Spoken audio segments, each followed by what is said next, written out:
the anti-folk people are just presenting music in a way that will really, that could really wake up a sleeping generation.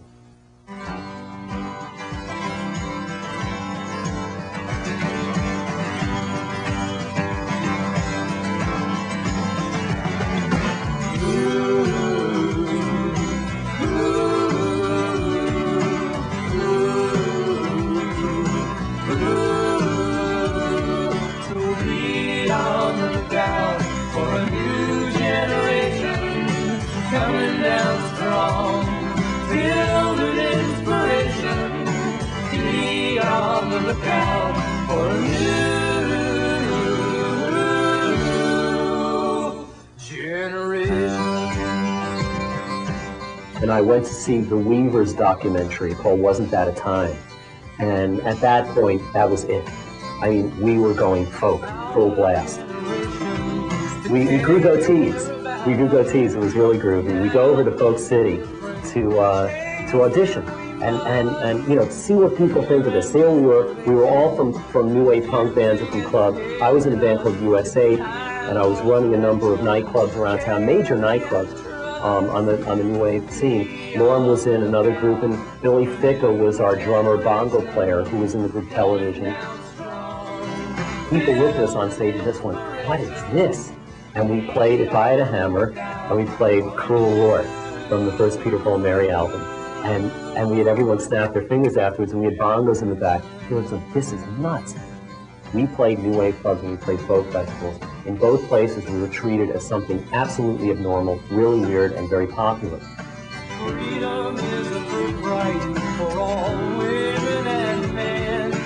Every generation has to win it again. Love and understanding, all covered with dust. It's time for direction, caring and trust. So be on the lookout for a new generation coming down strong, filled with inspiration. Be on the lookout for a new generation.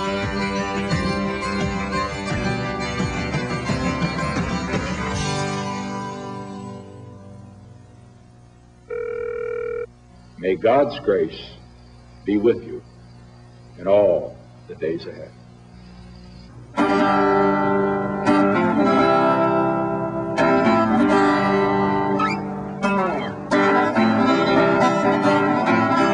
Well, you know, I heard about the Woodstock generation, but I read about it in a history book. And when I told my father that I don't like stores, the guy turned around and gives me a mean and nasty look. Yeah, I heard about the Woodstock generation and all the crazy things that went on back then. There was Monterey and Haight-Ashbury, Newport folk and Altamont. Hell, my history teacher told me about them. Told me about them firsthand. You know why? Because I was born in the Watergate generation. Kennedy's assassination. After the Beatles landed at the Kennedy Air Station. A Watergate generation. A Watergate generation. Well, I learned how to tell time with a digital clock. A Watergate generation. A Watergate generation. And I heard about that guy named James Dean. Everybody said that he was this big star up on the movie screen. But why he was such a big star, I don't think anybody really knows. Of course, now, I never saw one of his shows, but I can tell you he was a big star. And that's R2D2. And another one of his Scooby-Dooby-Doo. Now, these guys, they're an important part of my life. Just like my brand new Ronco electric butter knife.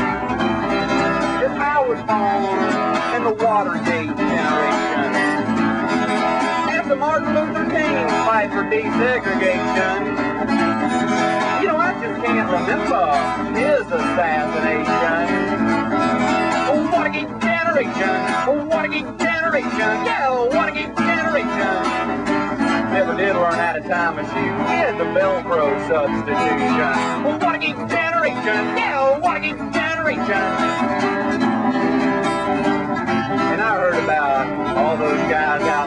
Francisco, and all the flowers they used to wear in their hair.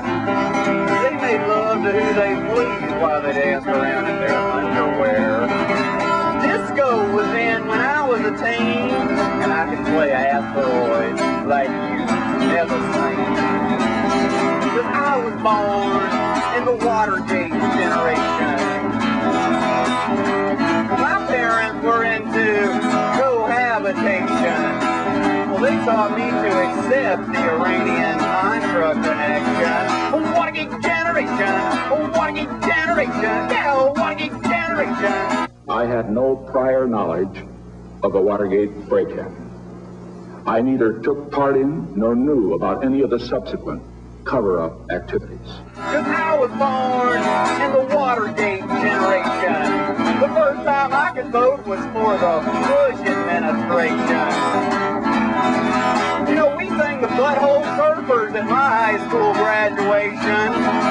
Watergate generation, Watergate generation, yeah, Watergate generation. You know, they were walking on the moon before I discovered masturbation.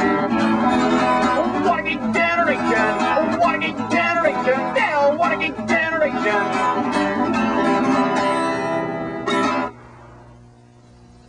Therefore, I shall resign the presidency effective at noon tomorrow.